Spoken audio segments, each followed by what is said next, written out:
Salam berpikir kritis buat seluruh pendengar dimanapun kalian berada.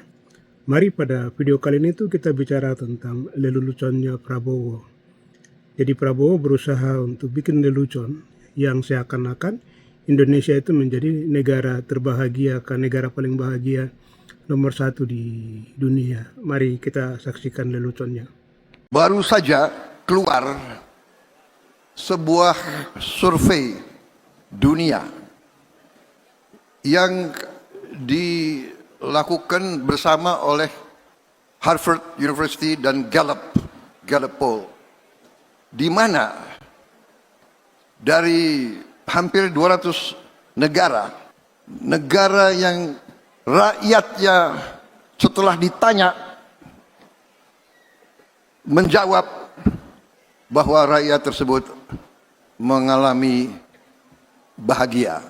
Negara yang paling nomor 1 di dunia sekarang, rakyatnya mengatakan dia bahagia, adalah bangsa Indonesia.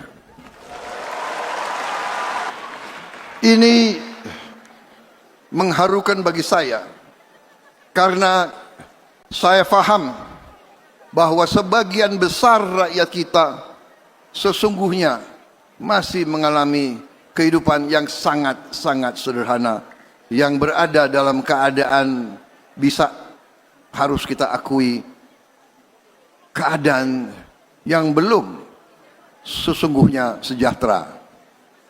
Tetapi kalau ditanya masih mengatakan bahwa dia bahagia, ini membingungkan bangsa-bangsa lain,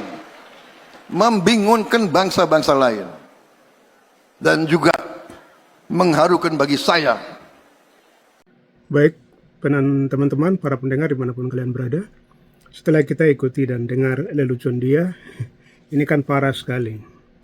Padahal kita tahu saja misalnya ada 20 negara yang bahagia di seluruh dunia, itu sudah dirilis misalnya di akhir tahun di 2025. Nah, negara-negara itu kan seperti ada Finlandia, ada Denmark, ada Islandia, ada Swedia, kemudian ada Belanda, ada Costa Rica, ada Norwegia, ada Israel, kemudian ada Meksiko, ada Australia, ada Selandia Baru, kemudian ada Swiss, Irlandia, Tunisia, kemudian Australia, Kanada, Slovakia, kemudian yang terakhir itu kan Republik Ceko. Jadi ini negara-negara yang masuk dalam kategori negara-negara paling bahagia itu di dunia, yang masuk di 20 urutan besar dunia. Nah, bagaimana Indonesia juga kemudian mau menjadi satu-satunya negara yang paling bahagia di dunia, nomor 1? Aduh, ini kan kacau sekali. Ini kayak tidak ada hujan, tidak ada ini, langsung tiba-tiba bahagia. Tapi kan begini teman-teman, para pemirsa dimanapun kalian berada, ya itulah lelucon yang sebenarnya kalau seorang kepala negara yang baik itu ketika dia baca seperti begitu, atau diikuti atau didengar atau apapun informasi dari orang di sekitar dia dan segala macam, mestinya kan dia tidak ngomong di publik, mestinya itu dia malu karena negara ini sedang hancur-hancuran. Tapi itulah, jadi ingin mencari citra di publik dengan sengaja menyentil seperti begitu. Di saat misalnya rakyat di Aceh itu sedang mengalami kerusakan lingkungan dan kemudian banyak rakyat korban, atau di Papua yang operasi militer besar-besaran dan segala macam.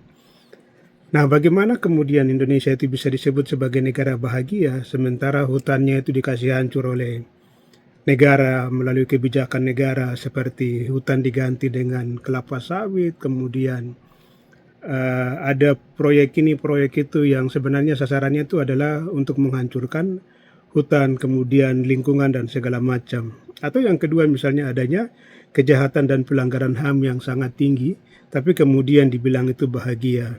Atau adanya rakyat yang menderita, yang hancur-hancuran, tapi itu kemudian disebut sebagai bahagia. Bahagia apa yang kemudian misalnya ketika musibah atau ketika misalnya kerusakan hutan yang dilakukan oleh negara di Sumatera, itu kemudian pemerintah pusat tidak punya kemampuan untuk menanggulangi bencana dengan secepat-cepatnya misalnya. ini kebahagiaan yang dimaksud Prabowo ini kebahagiaan seperti apa? Atau kebahagiaan yang hanya milik orang-orang di sekitar istana, atau kebahagiaan yang hanya milik satu pulau itu saja? Atau kebahagiaan yang dia maksud seperti apa? Tapi bahwa ini lelucon yang dipertontonkan ke publik, apalagi dia pakai embel-embel ini hasil dari Harvard lah, segala macam lah. Kalau seperti begitu, itu aduh, ini kan parah sekali. Audiensnya siapa dan segala macam, kan orang bisa bikin banyak pertanyaan. Tapi bahwa ini sekali lagi ini lelucon, karena yang terbukti, yang riset-riset yang terbukti segala macam, itu justru jatuhnya di negara-negara, ada 20 negara yang tadi sudah kita tahu bersama pasti, itu di informasi terkini itu pasti semua tahu, apalagi itu masuk dalam 20 negara terbahagia di dunia. Indonesia itu terlalu jauh. Dengan Timor Leste saja, itu Timor Leste sebenarnya itu sudah buang Indonesia jauh sekali. Karena misalnya kalau di Timor Leste itu negara dan pemerintahan dipakai sebagai sarana untuk mensejahterakan rakyat, tapi kalau di Indonesia negara itu hanya untuk dipakai sebagai alat untuk memperkaya oligarki, kemudian rakyatnya itu ditindas, alamnya dikasih hancur, kemudian pelanggaran HAM-nya tinggi dan segala macam. Itulah. Jadi Bapak Ibu dan para pemirsa, mari kita lihat terus lelucon-lelucon yang kemudian dipertonton di publik. Tapi ini hal yang memang tidak baik. Ini artinya bahwa memang Indonesia ini tidak pantas jadi negara. Jadi mendingan semua daerah-daerah itu harus keluar dari Indonesia supaya tidak menjadi korban lelucon-lelucon yang seperti dipraktekkan juga sekarang itu oleh Prabowo. Demikian dari saya, salam sehat, dan kiranya kita semua bisa berpikir yang masuk akal sedikit di bagian ini supaya jangan tertipu juga oleh Jakarta seperti Prabowo yang sedang mau menipu publik di Indonesia. Demikian, dan kiranya diberkati selalu.